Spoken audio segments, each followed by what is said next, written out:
So hello everyone, Swami Vivekananda एक chemistry classes में आप सभी का स्वागत है। देखिए लेक्चर कंप्लीट हो चुके हैं। सिर्फ और सिर्फ न्यूक्लिक एसिड के प्रीवियस ईयर के कुछ एक क्वेश्चन है, तीन ही क्वेश्चन है। उसके बाद एक सानाग्राज मेथड है, उसके बारे में बताऊंगा। कंप्लीमेंट्री स्टैंड्स कौन सी होती है और आपका कंप्लीट हो जाएगा न्यूक्लिक एसिड। तो जल्दी कर लीजिए, जल्दी से कर लीजिए इस चीज़ को। आप इस चीज़ को जल्दी से कर लीजिए भाई। वैसे तो मैंने देखिए क्वेश्चन तो मैं करा रहा था आपको पिछले लेक्चर में ही, लेकिन भाई टाइम हो गया था, टाइम कंप्लीट हो गया था, ठीक है ना। तो पहला क्वेश्चन आप सभी लिखिएगा, आप सभी पहला क्वेश्चन लिखिएगा। सबसे पहला क्वेश्चन क्या है, सबसे फर्स्ट क्वेश्चन क्या होता है भाई, सबसे पहला क्वेश्चन क्या है? सबसे पहला क्वेश्चन ये है, the actual base pairs present in the double helical structure of DNA containing adenine, thymine, cytosine, guanine. जो डीएनए होता है हमारा, क्या भाई, जो हमारा डीएनए होता है उसके अंदर एक्चुअल बेस पेयर कौन से होते हैं? तो मैंने आपको कराया था किस किस के बीच में होता है, एडेनिन और थायमिन के बीच में क्या होता है, डबल बॉन्ड, मतलब डबल हाइड्रोजन बॉन्ड होते हैं, ठीक है ना। डबल हाइड्रोजन बॉन्डिंग कितनी होती है, डबल होती है। और जो गुआनिन और साइटोसिन के बीच में क्या होते हैं, 3 हाइड्रोजन बॉन्डिंग होती है। तो ये पेयर किसका होता है बेस पेयर? तो आप लिखिए, ऑप्शन लिख लीजिए, adenine, guanine and cytosine, thymine. B है एडेनिन, साइटोसिन एंड एडेनिन और सिस्टोसिन, सॉरी साइटोसिन निकल जाता है बार बार मुंह से, adenine, cytosine and guanine, thymine. C है adenine, guanine and adenine, cytosine. और जो हमारा डी है वो है एडेनिन, थायमिन एंड गुआनिन और सिस्टोसिन। तो हमारा डी बिल्कुल करेक्ट है, जो ये बता रहा है adenine, thymine and guanine, cytosine का हमारा बेस पेयर होता है, ठीक है ना। तो ये बिल्कुल करेक्ट है। उसके बाद जो सेकंड नंबर पे जो क्वेश्चन है, सेकंड नंबर का जो क्वेश्चन है भाई वो लिख लीजिए आप। वो बोल रहा है, in low concentration, in low chloride ion concentration the anti cancer drug cisplatin. हमारा जो एंटी कैंसर ड्रग्स होता है सिस्प्लेटिन, ये देखिए सिस्प्लेटिन ये होता है भाई, जो कि क्या कंटेन करके रखता है, लो क्लोराइड आयन कंसंट्रेशन। लो क्लोराइड आयन कंसंट्रेशन, उसको मैंने हाइड्रोलाइज करा दिया किस चीज से, वाटर से। जब हम इसको हाइड्रोलाइज कराते हैं वाटर से, to give a diaqua compound, ये क्या देता है हमें, हमें डाई एक्वा कंपाउंड देता है, ठीक है ना। ये हमें क्या देता है, डाई एक्वा कंपाउंड। ये हमारा डाई एक्वा कंपाउंड बन गया। सिस्प्लेटिन को जब हमने रिएक्ट कराया वाटर से, हाइड्रोलाइज कराया, तो हमें डाई एक्वा कंपाउंड मिल गया। उसके बाद ये जो डाई एक्वा कंपाउंड होता है वो डीएनए के किस बेस पेयर के साथ, और उस बेस पेयर के साथ, जिस बेस पेयर के साथ कनेक्ट होता है, उस बेस के कौन से नाइट्रोजन के साथ कनेक्ट होता है, यही क्वेश्चन हमारा है, ठीक है ना।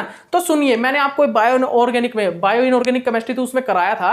ये क्वेश्चन क्या था कि हमारा भाई जो सिस्प्लेटिन होता है वो डीएनए में किस बेस के साथ कनेक्ट होता है। सिस्प्लेटिन हमेशा हमारा गुआनिडिन बेस पेयर के साथ कनेक्ट होता है, और वो भी N7 पोजीशन पे, ठीक है ना। ये देखिए, ये हमारा क्या होता है भाई, देख लीजिए, आपको मैं बता देता हूं, ठीक है ना।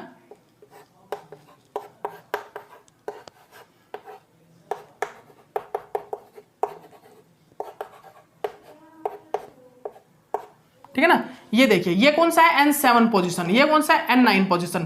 तो 9 पोजीशन तो कनेक्ट है किससे, शुगर से। 9 पोजीशन तो ब्लॉक्ड है किस चीज से, शुगर से। 9th पोजीशन तो ब्लॉक्ड है किस चीज से, शुगर से। शुगर के साथ फॉस्फेट कनेक्ट है, और शुगर के साथ फॉस्फेट और बेस कनेक्ट होता है, ठीक है ना। तो ये बेस N9 पोजीशन तो भाई क्या है, N9 पोजीशन तो क्या है, वो तो भाई लॉक्ड है, ठीक है ना। और ये क्या है, ये हाइड्रोजन, एक मिनट रुकिएगा, यहाँ पर क्या होता है, यहाँ पर क्या होता है, OH गुआनिडिन में, यहाँ पर क्या होता है, NH2, ठीक है ना। गुआनिडिन में यही तो होता है। ये क्या होता है, ये जनरली हाइड्रोजन बॉन्डिंग बना रहे होते हैं, ये जनरली क्या है, हाइड्रोजन बॉन्डिंग बना रहे होते हैं ये, ठीक है ना। तो ये भी एक प्रकार से लॉक्ड ही है। तो बचा हमारे पास N7, हमारे पास क्या बचा, N7 बचा। और वो N7 क्या करता है, N7 के साथ जनरली क्या होता है, प्लेटिनियम हमारा कनेक्ट होता है। N7 के साथ हमारा प्लेटिनियम कनेक्ट होता है। तो हमको ऑप्शन में दिया हुआ था आखिरकार हमारा जो सिस्प्लेटिन होता है वो किस, मतलब डीएनए में जो किस बेस पेयर के साथ कनेक्ट होता है, और हमारे किस एन पोजीशन पे कनेक्ट होता है, ठीक है ना। तो आप लिख लीजिएगा, ऑप्शन में क्या था, गुआनिन था, साइटोसिन, थायमिन और सिस्टोसिन था, ठीक है ना। और हमारी पोजीशन थी कौन से एन के साथ, N1 के साथ, N1 के साथ, या N9 के साथ, या N7 के साथ, या फिर N3 के साथ, ठीक है ना, N3 के साथ। तो आप लगा लीजिएगा ऑप्शन पे N7, ठीक है ना। तो यहां पर जो हमारा सिस्प्लेटिन होता है वो गुआनिन बेस पेयर जो होता है, गुआनिन बेस पेयर, उसमें किसके साथ कनेक्ट होता है भाई, गुआनिडिन N7 के साथ, ठीक है ना। गुआनिन बेस पेयर जो होता है, गुआनिन का बेस पेयर, ठीक है ना, गुआनिडीन, आप ये लिख लीजिएगा, गुआनिन बेस पेयर मत लिखिए, आप लिख लीजिए गुआनिडीन, गुआनिडीन, गुआनिडीन बेस के N7 पोजीशन पे, गुआनिडीन बेस के N7 पोजीशन पे क्या कनेक्ट होता है हमारा, सिस्प्लेटिन कनेक्ट होता है, ठीक है ना, प्लेटिन, सिस्प्लेटिन, ठीक है ना, इसको क्या बोलते हैं हम जनरली, सिस्प्लेटिन, ठीक है ना। तो आपको हम बता देते हैं यहाँ पर क्या होता है, जो हमारा गुआनिडीन N7 पोजीशन होती है वो सिस्प्लेटिन के साथ कनेक्ट होती है, ठीक है ना, जो हमारी गुआनिडीन N7 पोजीशन होती है वो सिस्प्लेटिन के साथ कनेक्ट होती है, ठीक है ना, डीएनए में, ओके, सिस्प्लेटिन किसके डीएनए में, गुआनिडीन N7 पोजीशन पे, ठीक है ना, सिस्प्लेटिन गुआनिडीन में, सिस्प्लेटिन डीएनए में गुआनिडीन N7 के साथ कनेक्ट होता है, ओके। उसके बाद हमारा भाई सानाग्राज मेथड क्या होता है, सानाग्राज मेथड, तो देखिए सानाग्राज मेथड आपको स्ट्रैंड सीक्वेंस बताता है डीएनए में, आखिरकार बेस पेयर जो होता है, बेस जो होते हैं उसकी स्ट्रैंड कैसे चलती है, ठीक है ना, कौन सा भाई, सानाग्राज मेथड, सानाग्राज मेथड, ठीक है ना, जो हमारा ये जो सानाग्राज मेथड होता है, ये सानाग्राज मेथड हमें स्ट्रैंड बताता है, सीक्वेंस के बारे में बताता है, डीएनए के सीक्वेंस के बारे में, this is knowing by the Sanger's method is help to knowing the sequence of DNA, ठीक है ना, डीएनए सीक्वेंस के बारे में ये हमें बताता है, डीएनए सीक्वेंस के बारे में ये हमें बताता है, ठीक है ना, डीएनए सीक्वेंस कैसे चलती है, जैसे कि एडेनिन, गुआनिन, साइटोसिन, थायमिन, ठीक है ना, थायमिन, साइटोसिन, गुआनिन, एडेनिन, ठीक है ना, तो ये चलती है ना, जो इसके बारे में हमें कौन बताता है, हमें सानाग्राज मेथड ही बताता है, ठीक है ना, डीएनए स्ट्रैंड की सीक्वेंस के बारे में, ठीक है ना, Sanger's method is help to knowing the sequence of DNA strand, ठीक है ना, डीएनए स्ट्रैंड, ठीक है ना, कौन भाई, किसके बारे में बता रहा हूं मैं आपको किस चीज के बारे में बता रहा हूं, इसको दिमाग में डाल लीजिएगा, सानाग्राज मेथड के बारे में, ठीक है ना, Sanger's method is help to knowing the sequence of DNA strand, DNA strand के सीक्वेंस के बारे में हमें सानाग्राज मेथड बताता है, ठीक है ना, डीएनए सीक्वेंस की मतलब डीएनए स्ट्रैंड की सीक्वेंस के बारे में, ठीक है ना, डीएनए स्ट्रैंड की सीक्वेंस के बारे में हमें सानाग्राज मेथड बताता है। उसके बाद आपके सामने क्वेश्चन आया था प्रीवियस ईयर में, आखिरकार डीएनए स्ट्रैंड में कंप्लीमेंट्री स्ट्रैंड कौन सी होती है, तो आप लिख लीजिएगा सभी स्टूडेंट, आप सभी स्टूडेंट लिख लीजिए, ये जो जनरली ये क्या होता है भाई, ये जो होती है ना, ये चल रही है, जो ये स्ट्रैंड जो चल रही है, ये इसको हम क्या बोलते हैं, कंप्लीमेंट्री स्ट्रैंड, कंप्लीमेंट्री स्ट्रैंड, ये एक प्रीवियस ईयर क्वेश्चन ही है, ये कंप्लीमेंट्री स्ट्रैंड होती है, ठीक है ना, ठीक है ना, this is a DNA helix, ये क्या है, डीएनए हेलिक्स है, ठीक है ना, हेलिक्स, ठीक है ना, डीएनए हेलिक्स, ओके।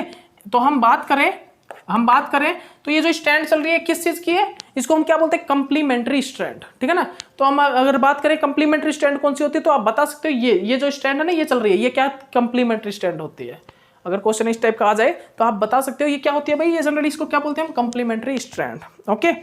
तो एक क्वेश्चन और है भाई, ये देखिए भाई, मेरे तो कोई स्टेटमेंट है, करेक्ट स्टेटमेंट बतानी है, तो मुझे तो देखिए ज्यादा समझ में नहीं आया था, लेकिन फिर भी मैं क्वेश्चन बता देता हूँ आपके सामने, आप बता दीजिएगा इसका आंसर, ठीक है ना, मुझे ज्यादा खास समझ में नहीं आया था ये क्वेश्चन, ठीक है ना, लेकिन फिर भी पढ़ते हैं, क्या पता आपको पढ़ाते टाइम मेरे को भी आ जाए, ठीक है ना। तो एक क्वेश्चन बोल रहा है, select the correct pair of statement, हमें करेक्ट पेयर बताना है स्टेटमेंट का, कौन सा जो स्टेटमेंट है वो करेक्ट है, उनका पेयर बताना है।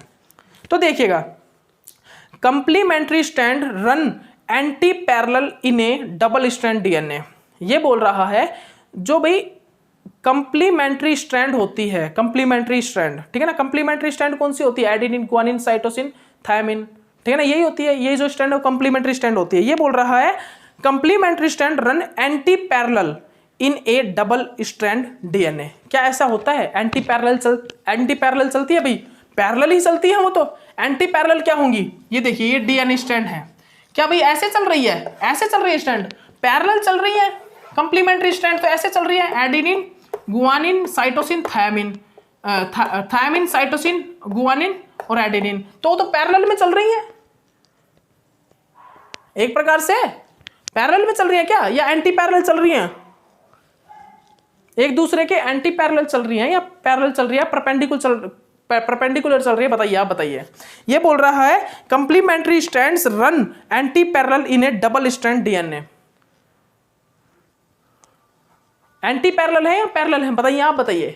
तो भाई मेरे हिसाब से जो मेरे को मैंने जो आइडिया लगाया था, देखिए क्वेश्चन मेरे को ज्यादा समझ में नहीं आया था, लेकिन देखिए एंटी पैरेलल ही चल रही है, देखिए थायमिन, साइटोसिन, गुआनिन, एडेनिन। फिर उसके बाद देखिए ये वाली जो स्ट्रैंड है ये इसके एंटी पैरेलल है, पैरेलल थोड़ी चल रही है बिल्कुल, ये इसके एंटी पैरेलल ही है, ठीक है ना। ओके, उसके बाद देखिए क्या था, उसके बाद हमारा जो स्टेटमेंट थी वो थी द ट्रिपलेट कंडेंस, जो ट्रिपलेट कंडेंस होता है, ठीक है ना, triplet codons represent by the genetic code are expressed by the ribonucleic acid, ये स्टेटमेंट लिख लीजिएगा, ठीक है ना। फिर उसके बाद इसने लिखवाया tRNA, transfer RNA carries the genetic information, जो ट्रांसफर आरएनए होता है वो कैरी करके रखता है जेनेटिक इंफॉर्मेशन को to the site of DNA replication, किसमें, डीएनए रेप्लिकेशन की साइट में। ओके, उसके बाद हमारा क्वेश्चन था a nucleoside contain a ribose, जो न्यूक्लियोसाइड होता है वो क्या कंटेन करके रखता है, राइबोज और deoxyribose and phosphate continuously only, ठीक है ना। ये बोल रहा है जो न्यूक्लियोसाइड होता है वो कंटेन करके रखता है किस चीज को, किस चीज को भाई, न्यूक्लियोसाइड कंटेन ए राइबोज और डीऑक्सीराइबोज एंड फोस्फेट ओनली। तो बिल्कुल करेक्ट है भाई, जो न्यूक्लियोसाइड है वो क्या कंटेन करके रखता है, न्यूक्लियोसाइड्स कंटेन करके रखता है क्या, फोस्फेट को, न्यूक्लियोसाइड्स बोल रहा हूं, nucleoside contain a sugar and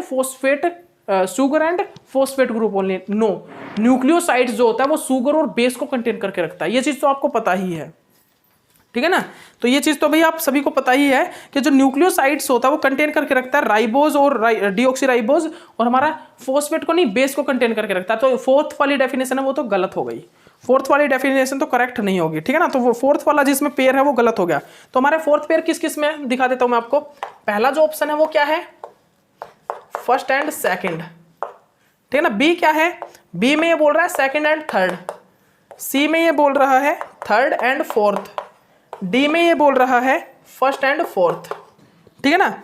तो भाई देखिए फोर्थ डेफिनेशन तो गलत हो गई क्योंकि न्यूक्लियोसाइड सुगर और बेस को कंटेन करके रखता है, फोस्फेट को नहीं।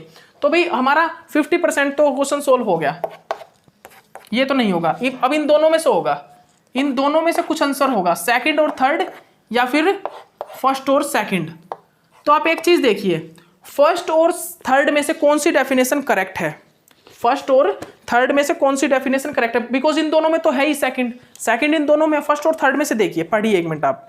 Complementary strand run anti parallel in A double strand DNA, double strand जो डीएनए होता है उसमें कंप्लीमेंट्री स्ट्रैंड जो होता है वो एंटी पैरेलल मूव करता है, रन करता है, ठीक है ना। और थर्ड नंबर पे क्या बोल रहा है, tRNA, transfer RNA carries the genetic information, ये बोल रहा है जो ट्रांसफर आरएनए होता है वो कैरी करता है जेनेटिक इंफॉर्मेशन को to site of DNA replication, कौन सी साइट पे, डीएनए रेप्लिकेशन साइट पे। भाई मैं तो रियलिटी बताऊं तो मेरे को तो दोनों डेफिनेशन ही बिल्कुल ठीक लगी है, लेकिन करेक्ट क्या है वो आप देख लीजिएगा। और इसका आंसर जो था वो था भाई बी, इसका आंसर जो करेक्ट किया हुआ बी है, लेकिन मेरे को लग रहा है जो वो है ए, मेरे को इसका जो करेक्ट आंसर लग रहा है वो लग रहा है ए, लेकिन भाई लगाया हुआ सेकंड पे, ठीक है ना। तो भाई मेरे को तो तीनों ही डेफिनेशन ये बिल्कुल करेक्ट लगी हैं, लेकिन आपको इसमें से बिल्कुल करेक्ट ऑप्शन देखना है। जो टीआरएनए होता है वो जेनेटिक इन्फॉर्मेशन को कैरी करता है, टीआरएनए क्या करता है, जेनेटिक इन्फॉर्मेशन को स्टोर करके रखता है और कैरी करता है किस चीज को, डीएनए रेप्लिकेशन साइट को, ठीक है ना, carry the DNA replication site. और भाई हमने क्या देखा, कंप्लीमेंट्री स्ट्रैंड जो होती है वो एंटी पैरेलल चलती हैं, ये भी देखा भाई, ठीक है ना। तो भाई ये आप देख लीजिएगा, ठीक है ना, इस क्वेश्चन को अच्छे से कर लीजिएगा। तो आपका कंप्लीट हुआ न्यूक्लिक एसिड। कल हम जनरली क्या करेंगे, अल्कलॉइड, टर्पिन और स्टीरॉइड्स के जनरली जो स्ट्रक्चर हमने किए थे, जो स्ट्रक्चर बहुत इंपॉर्टेंट होते हैं यहाँ पर, वो चीज़ हम आपको कराएंगे। फिर आपका ये कंप्लीट बायो ऑर्गेनिक केमिस्ट्री, उसके बाद हम जल्दी से जल्दी जो मेन इंपॉर्टेंट और टॉपिक हैं आपके वो करवाएंगे, और थोड़ा सा भाई फास्ट करेंगे, हमारे मतलब स्पीड को हम इंक्रीज करेंगे थोड़ा सा। इस इंक्रीज करने का जरूरी भी है भाई, देखिए अगर टेस्ट की डेट कभी भी आ जाएगी तो क्वेश्चन प्रैक्टिस बहुत ज़्यादा जरूरी है, सिलेबस नहीं ओनली, क्वेश्चन प्रैक्टिस जरूरी है, ठीक है ना। तो वो भी हमको करना है, अभी आपको बहुत क्वेश्चंस करवाने हैं, ठीक है ना। तो अभी के लिए इतना ही काफ़ी, नेक्स्ट मिलते हैं, ओके बाय।